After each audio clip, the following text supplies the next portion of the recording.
Hello and welcome. I'm Cowboy Bob of Cowboy Bob DJ and Dance. I'm a dance instructor and DJ at County Line in Melbourne, Florida. I also started my own DJ and dance company a couple of years ago. I've been doing very well down here with the venues. I began dancing in my own state of New York many years ago, where I met a great community of friends, had great times on and off the dance floor with them all, and I have been lucky enough to be taught by some of the best instructors I know, from Long Island to the Mishnock Barn up in Rhode Island itself. So I've been asked for a while to start a YouTube page on dance instruction. Finally, I've been able to get around to it, get the technology up there working, all very new to me, so you got to bear with me just for a little while. So my first video here is going to be one of the most important aspects of learning how to line dance, and that's actually how to read a step sheet. Now, step sheets are found online. I have a dedicated personal page on the main line dance website called Copper Knob, with every dance I've taught listed there. I will post a link to that site in the description below. All right, so what is a step sheet? How do I work it? Let's take a look at this, break it down nice and easily. All right, so usually a lot of the questions, and I'm sure you've had this question before, how do you know what dance goes to what song? It's usually specific to the venue itself.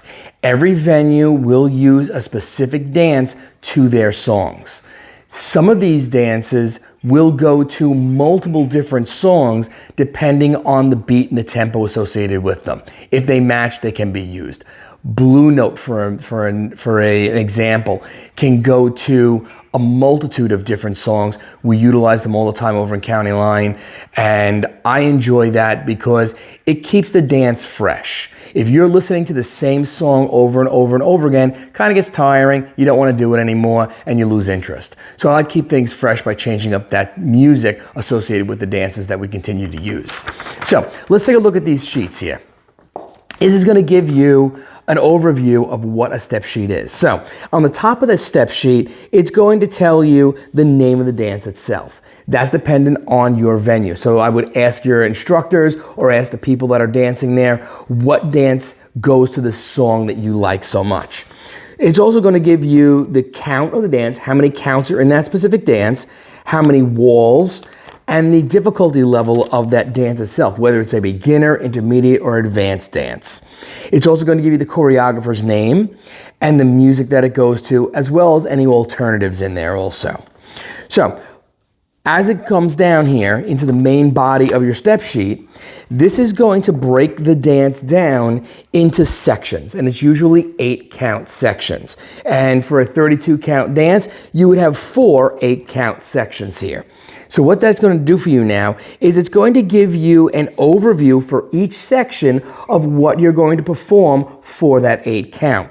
In this specific dance, all about tonight, that first section is going to tell you, for this 8 count, you're going to do a cross rock recover, side shuffle, cross rock recover, side shuffle.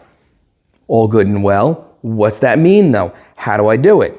Well, on the side here is going to be a couple of numbers. These are the step counts. Single counts would be 1, 2, 3, 4. These numbers correspond to the tempo or the beat of the music in itself. Those single counts tell you that each step that I take is going to be 1 beat. So an example of that, let me turn around so you're getting the correct orientation here, would be, say, a grapevine. Don't worry too much about the terminology on that right now. We'll go over that in future videos. So a grapevine is going to be a 4 single count move. It's going to be step 1 behind 2, step 3, touch 4. You can do that to the left side as well to end off that 8 count with side 5 behind 6, side 7, touch 8. Now there's also something called syncopation. You will see this in the sheets as well, usually associated with things like shuffles, and that utilizes the end beat. So that is the beat in between your mains. So you have your single beats of 1, 2, 3, 4. Your syncopated beats would be 1 and 2 and 3 and 4. An example of that would be a shuffle.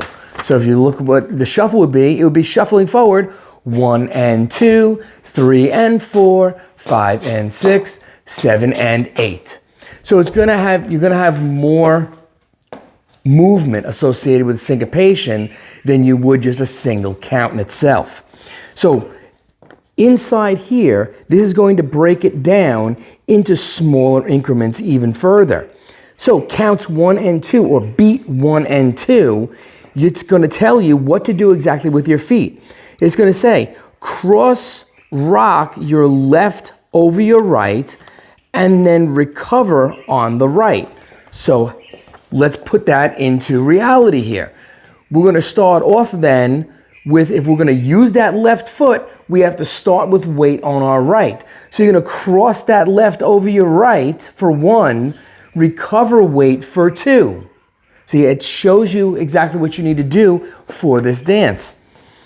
Beats 3 and 4, you're going to step left to side, step right together, step left to side again. So let's look at that. We just did our 1 and 2, cross rock 1, recover 2. Now it's telling me for beats 3 and 4, you're going to do that side together side.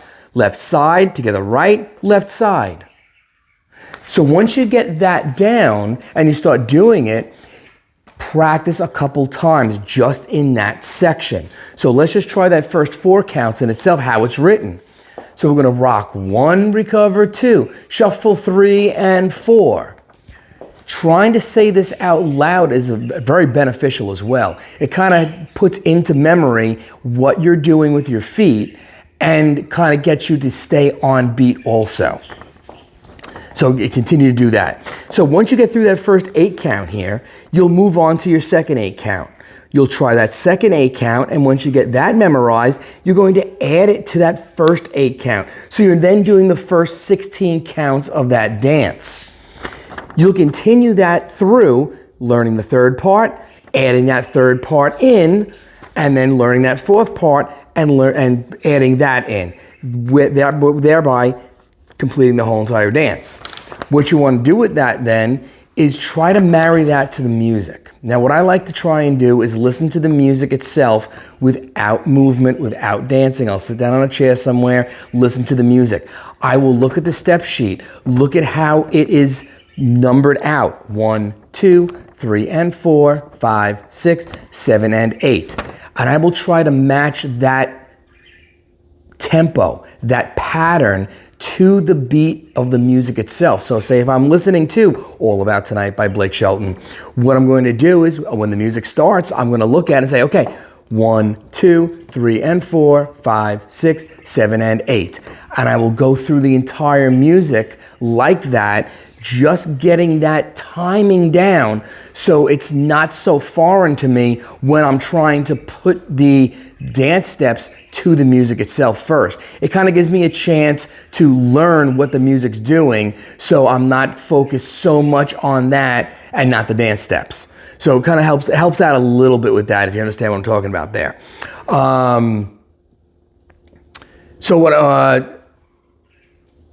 Basically, that's how you read a step sheet here. If you have any questions or anything, you can always leave comments in the bottom there for me. I may be able to explain it a little bit better there. So just go through these step sheets here. These are, like I said, these are all kept on Copper Knob itself. That's the site that I use. Link description on below. I'll be doing further videos in the future. The next one up, we're going to be talking a lot about dance steps, dance etiquette, and really getting into dances themselves, some of those beginner dances, so you can start to learn those as well.